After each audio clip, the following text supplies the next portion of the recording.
Hey guys, welcome back to my channel. This is Haejun from Hanshi. Today I want to tell you guys how to be more descriptive in Korean language. In order to do that, you need to know how to use noun modifying form. Now, what is noun modifying form? Simply put, you have a noun and you are describing that noun by adding a relative clause.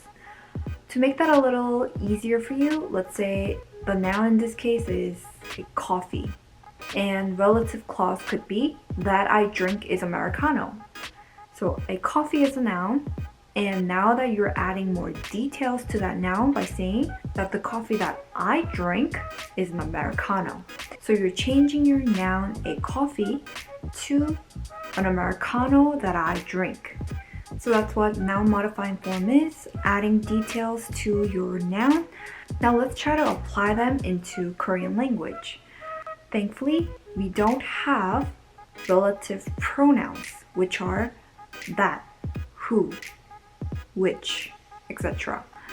So when you see those relative pronouns, you don't have to think about translating them into Korean language. So this is a formula that you need to memorize in order to proceed. With verbs and 있다, 없다, you attach 는, and then a noun follows. And with adjectives and copula, you add un and a noun follows. Does that seem familiar? It's very similar to clausal connective 은대, 는대. So that's gonna help you when to attach 는 or un before a noun. Before I get into examples, I do want to note that there are real irregular and 비읍 irregular conjugation, but rest of the words are good to go, just regular conjugation. Let's start off with a verb example. Let's try to utilize the sentence that I used before. A coffee that I drink is Americano. So, in Korean, the word sentence formation is opposite of English. So what you do is you translate the relative clause first, and then the noun, then the rest of the details follows. So with an example, a coffee that I drink is an Americano. If you look at the relative clause first, I drink. Because I said that in Korean, we don't have a word for that. So you just simply look at I drink first. So what does that become? 제가, I, 마시다 is to drink. And that's not a real or 비읍 irregular, so you just conjugate it as a regular word. So that becomes 마시는, because it's a verb. 마시는. Now the noun has to follow. Coffee. Coffee in Korean, 커피. So far we have 제가 마시는 커피. And now you have to say that what you drink is Americano. So 제가 마시는 커피는 아메리카노예요. 제가 마시는 커피는 아메리카노예요. But you do have to know that 는 that comes after the verb is for noun modifying form. It's not a topic particle. So I have a topic particle 는 for 제가 마시는 커피 because that is the subject of the sentence. 제가 마시는 커피는 아메리카노예요. Is Americano. Then how about for 있다, 없다? Let's try to use an example. On the days that I don't have classes, I sleep a lot. Now look at the relative clause first. That I don't have classes. So 제가, classes are 수업. 제가 수업이 I don't have. 없다. With 있다, 없다, you add 는. So drop 다 and add 는. 없는. 제가 수업이 없는 the days, right? Days in Korean is 날. 제가 수업이 없는 날 is a subject. So 제가 수업이 없는 날은 the topic particle is attached. And then what do? You sleep a lot. You can omit I because you know from the previous contact that you are talking about yourself. So simply omit I and add sleep a lot. 잠을 많이 자요. 잠을 많이 자요. 잠을 자다 means to sleep. And since you're sleeping a lot, you add 많이. So in total it becomes 제가 수업이 없는 날은 잠을 많이 자요. And also, did you realize this pattern? Whenever you start your relative clause in Korean, I could have been 저는, but it always been 제가.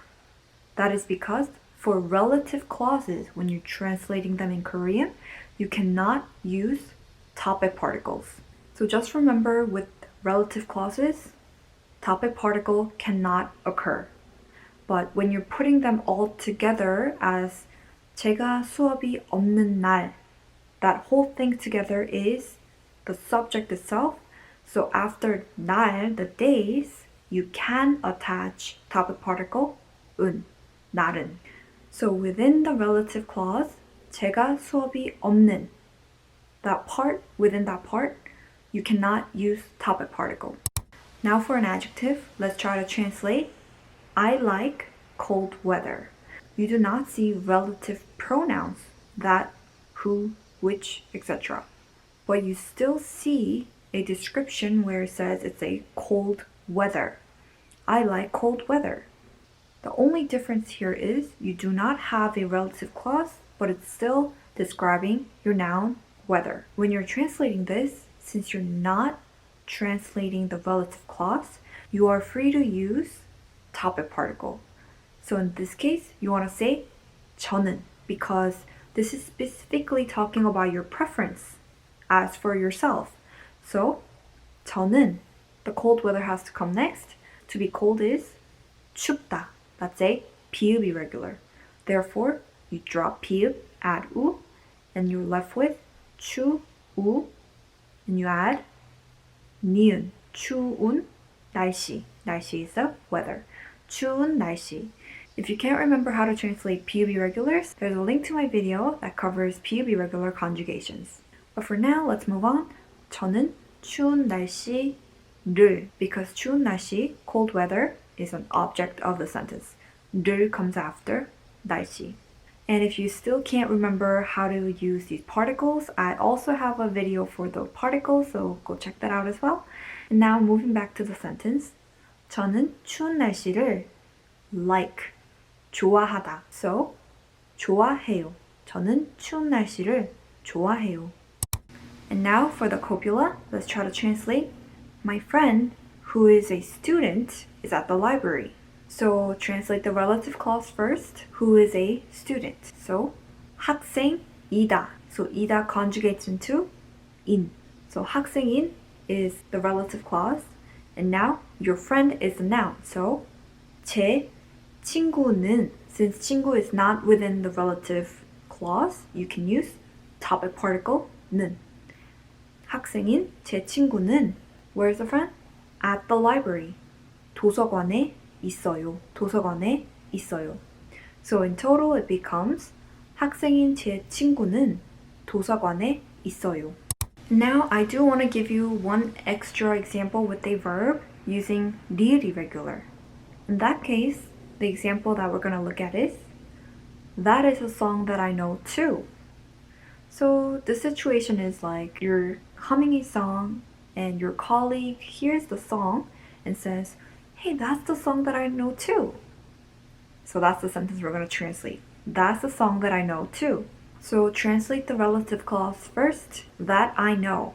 Just translate I know. So 제가 알다 to know. With 리을 you have to drop it because you see that 니은 from 는. If you can't remember 리을 irregular, I also have a video for 리을 irregular. Up there. So drop 리을 and 다, you're left with 아. And add 는, 아는. 제가 아는. And what's the noun? A song. 노래. 노래예요. But you want to translate to also because your colleague also knows the song. So you want to add that also or to. In that case, you can simply change your particle. You can add 도. 도 is a particle for also or to. So that becomes 저도 아는 노래예요. 저도 아는 노래예요. But the colleague said, that's the song that I know too. So that goes all the way in the front. And that in Korean is 그거. That. 그거. 저도 아는 노래예요. That's the song that I know too. Noun modifying form is very commonly used in Korean when you're trying to add more details into your sentences. That's one way to use noun modifying form. And for part 2, I'm going to be back with how to use noun modifying form for tense. I hope you enjoyed this video. If you guys have any questions, please leave them in the comments, and I'll be back with part 2 very soon. Thanks for watching, and hit that like and subscribe button as well. I'll see you guys next time. Bye!